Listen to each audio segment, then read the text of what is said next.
Two major defense companies are in a battle for the future of Canada's fighter jet fleet. Locked in a trade fight with Donald Trump, you may have heard that the Carney government is reconsidering its multi-billion-dollar purchase of American F-35 fighter jets. Now, the leading candidate as possible replacement would be the Swedish Gripen. Critics argue that, the scores obviously favored the F-35 because the Royal Canadian Air Force has always wanted the F-35, so that the tasks or the criteria might have been biased in favor of the F-35. Canada's fighter jet debate is heating up again, and this time, it's not just about aircraft. It's about jobs, sovereignty, rising costs, and a defense strategy that could shape the next 4 decades. The conversation has shifted from simple procurement to a much deeper national question.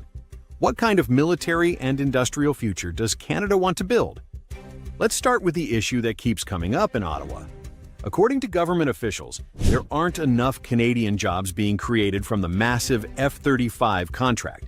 Billions are leaving the country, and very little of that investment is returning to Canada's own aerospace industry. That concern is now reaching the highest levels of government, with some lawmakers openly saying that Canada must demand more economic benefit from such a large defense purchase. But critics go even further. BP and other opposition voices argue that the entire F-35 program should be canceled. Their question is blunt: is this aircraft too much for what Canada actually needs? And even more importantly, does it make financial sense? Canada initially believed it was buying certainty, a stable price, a fixed contract, and a modern fighter fleet without major surprises. But the surprises came anyway. The initial 2022 estimate of $19 billion didn't survive long. By 2025, projections had climbed to $27.7 billion, an increase of nearly 50% after just one budget cycle. And nobody inside the system is comfortable saying the number will stop there. The Auditor General, Karen Hogan, confirmed that additional costs and delays are still likely. When you factor in everything, base upgrades, weapons, long-term sustainment, the total cost could reach over 33 billion Canadian dollars. And that doesn't include the unexpected infrastructure requirements that appeared after the ink dried on the contract. Hangars, power systems, and security networks, at least 5.5 billion USD worth of upgrades, were quietly added to the bill later. So what was supposed to be a straightforward modernization effort is now turning into a multi-decade financial commitment. Even worse, several former military leaders warn that Canada currently lacks enough trained pilots and adequate hangar space to support the fleet. They describe the situation as a reduction in capability, not an upgrade. Some have even called the entire procurement a boondoggle, a project riddled with delays, overruns, and questionable planning. Inside government, doubts are also growing. Key planning still relies on outdated 2019 data, and internal documents reveal that officials are only about 50% confident in the cost projections being shared publicly. Cold Lake and Bagotville, two essential RCAF bases, need major reconstruction before they can even host the aircraft. Canada isn't just buying a jet, it's being forced to rebuild the environment around it. So the big question becomes, are we seeing the real cost now, or just the first chapter of a much larger financial story? Before we go deeper, make sure to like and subscribe if you want more detailed breakdowns like this, because as you'll see, the story gets even more complex. To understand the risks Canada faces, it helps to look at Switzerland, one of the most precise and cautious countries in defense spending. In 2021, Switzerland approved a fixed-price deal for 36 F-35s at a cost of 6 billion Swiss francs. Officials promised that costs would remain tightly controlled.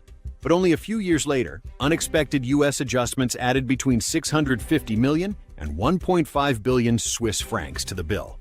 Swiss citizens were furious. The fighter jet purchase quickly turned from a quiet procurement into a national political crisis. Reports revealed that former Defense Minister Viola Amherd may have known about the cost risks months earlier than she admitted publicly. The Swiss Federal Audit Office had even warned that the fixed price clause wasn't legally solid. But in the rush to appear decisive, those warnings were ignored. Then came another shock. U.S. tariffs on Swiss goods jumped to 39%, the highest in Europe. Suddenly, the F-35 purchase wasn't just a military decision. It became a pressure point in broader economic relations with Washington. If a country as meticulous as Switzerland couldn't avoid these pitfalls, what does that mean for Canada?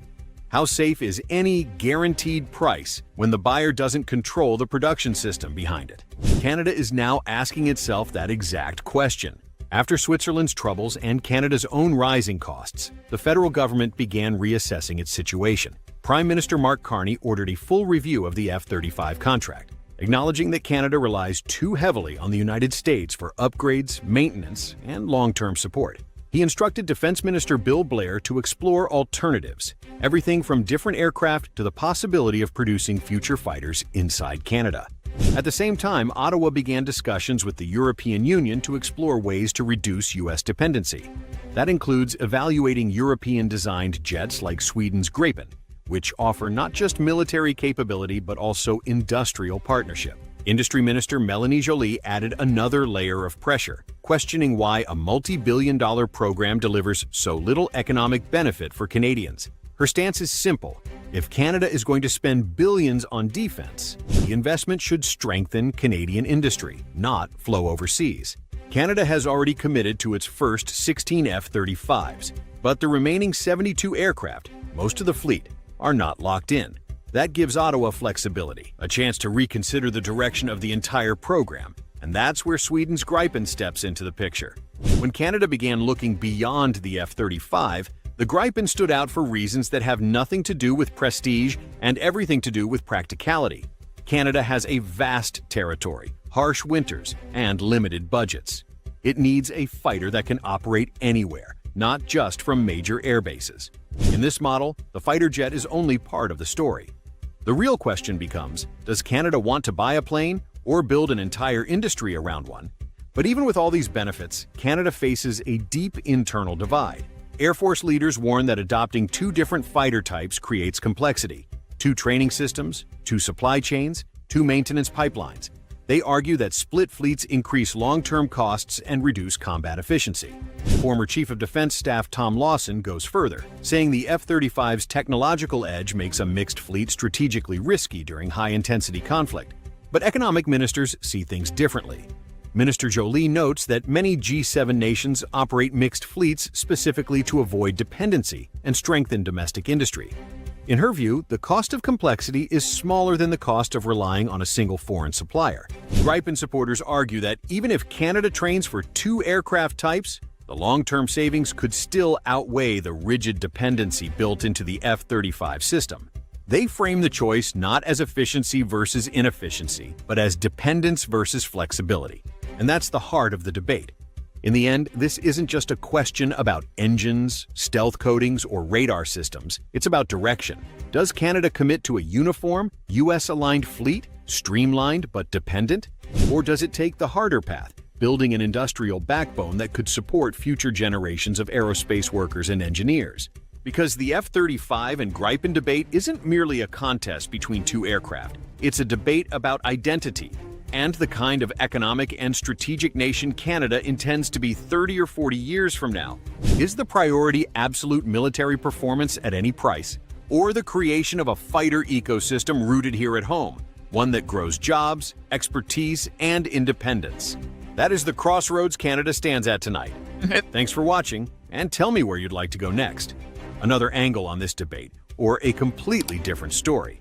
Your thoughts drive this channel, so drop them in the comments.